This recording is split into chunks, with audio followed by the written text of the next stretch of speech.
бидний хамгийн амжилттай гэж боддог жин хасах амжилтгүй загвар юу байдаг вэ гэхээр аль болох бага хоол идэж дасгал хөдөлгөөн биеийн ачааллыг нэмэгдүүлэх байдаг. За тэгвэл өнөөдөр хэдүүлээ Германдын Вольмих сургуулийн харгалалт болон жингийн тэнцвэртэй хасалтыг судалдаг Флетер Морс эрдэмтний жин хасах энергийн зарцуулалтын талаар мэдээллийг ярилцъя. Та яагаад намайг сонсох ёстой юм бэ гэхээр би сүүлийн 6 жил хүмүүст хоолт болон жин хасалтын хувийн зөвлөх хийж байгаа. Ойролцоогоор өдөр болгон 20 орчим хүмүүстэй уулзаж хэрэглэгчдэд зөвлөгөө өгдөг. Өөрөө болохоор зэрэг би 34 кг жин хасаад 6 кг булчингийн мас нэмсэн ийм хувийн үр дүнтэй энийгээ сүүлийн 5 жил хадгалаад явж байгаа. Хэрэглэгчтэйгээ хамт ингээд ажиллаад байж хагаад миний олж анзаарсан хамгийн том хоолтын сэтгэл зүйн тал дээр гардаг энгийн хэрний алдаатай ойлголт юу байдгийг гэхээр бага идээд их зарцуулах юм бол хэвийн дэндээ хүрнэ гэдэг энэ маш их химнэлтийн горин байдаг. За эргээгээд бодвол бидний бие идж байгаа хоолой биедээ 4 төрлөөрөө зарцуулт юм байна. Хамгийн ихний хамгийн бага зарцуултыг буюу 5% зарцуултыг дасгал хөдөлгөөнөөр зарцуулдаг. Ихэнхдээ хүмүүс биеэ хөдлөж явахдаа хамгийн их энергийг зарцуулдаг гэж андуурдаг учраас дасгалын араас хэтрүүлж идсэн хоолойч шингээж байгаа гэж бодох тохиолдол байдаг. За дараагийн энергийн зарцуултыг юун дээр хийх юм бэ гэхээр бид нар энгийн өдөр тутмын хөдөлгөөнд хийдэг.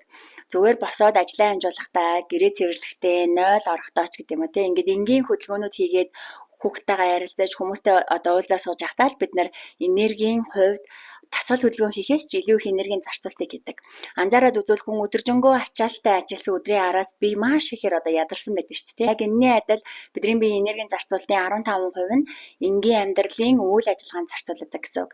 За харин яг энэнтэй адилхан хувийг юу зарцуулдаг юм бэ гэхээр бидний биеийн дулаан зохицуулалт гэдэг зүйл байдаг. Хүний бие бүхэлдээ дулааны урсгал дээр нэг температурыг бүх насандаа барьдаг гэдгийг бид нар мартаж болохгүй. Тэгэхээр бид нар тасалгааны температур хэвийн байдагтай яг адилхан биеийн температурыг байнгын хадгалж яадаг хүний бие. Ямарваа нэгэн байдлаар өргөсөл болон гадны асуудал тохиолдлоо гэхэд хүний бие халуурдаг. Ингээд биеийн дотор ямар нэгэн тааламжгүй зүйл болсныг хүн мэдэж болдог. Тэгэхээр хүний биеийг үргэлжийн нэг температурт халаахын тулд биеийн бодисын солилцооны 15% нь идж байгаа хоолны энергийг зарцуулж ядгаа гэж ойлгож байна. За тэгвэл энэ гурвыг багцлаад үзвэл хүн өдөр тутмын энгийн амьдралын хэв маягийн хөдөлгөөн, нэмээд эрчимтэй дасгалын хөдөлгөөн, нэмээд биеийн дулаан ялгаруулалтаар 35% хоолныхоо энергийг зарцуулдаг.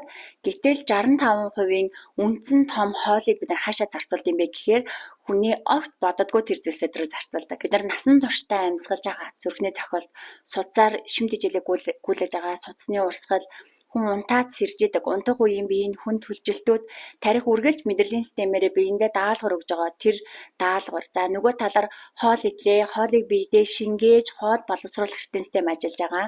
Дааврууд хүний хэрэгцээтэй үед яг тогтмол ялгарч яадаг. Сарын тэмдэг, баяр жаргал, бухимдал, стресс энэ бүх зүйлийг биеийн дотор бодисын солилцооны үйл ажиллагаа явуулахад бид нар идж байгаа хоолныхоо энергийн 65%-ыг зарцуулдаг юм байна.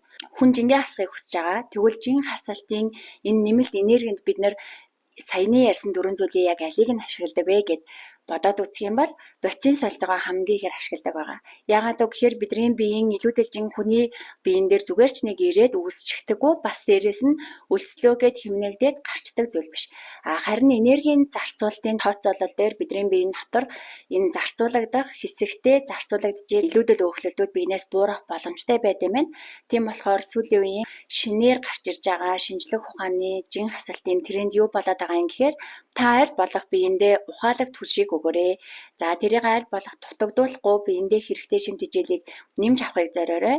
За эсрэг талд нь хэрвээ бид нар дасгал хөдөлгөөн хийж жин хасахыг зорж байгаа бол дахиад нэмэлтээр бид нар түлш буюу хоолтыг нэмэгдүүлэх хэрэгтэй гэдэг энэ шин томьёол гарч ирж байгаа. Би 3 жилийн өмнө баг YouTube дээр хамгийн сүүлийнхаа бичлэгийг хийсэн байсан. Тэгээд тэрнээс хойш тасралтгүй бас хэрэглэгчтэй өдөр тутамдаа өглөө болгон ажилласаар байгаа. Дахиад бас 1000 өдөр нэмээд ажилласан байна шүү дээ. Хүмүүстэй уулзсан байна. Тэгээд туршлага бол нэлээд сайн хуримтлагдсан учраас аль болох тогтмол YouTube дээрээ мэдээлэл оруулахыг илүү ихээр зорж байгаа. Тэгээд миний Instagram болон Facebook руу ороод үзэх юм бол өдөр тутмынхаа амьдралын хэв маягаасаа хуваалцаад рeel болон богино зөвлөгөөнүүдийг бас оруулаад явж байгаа. Та бүхэн маань надтай хамт байгаарай.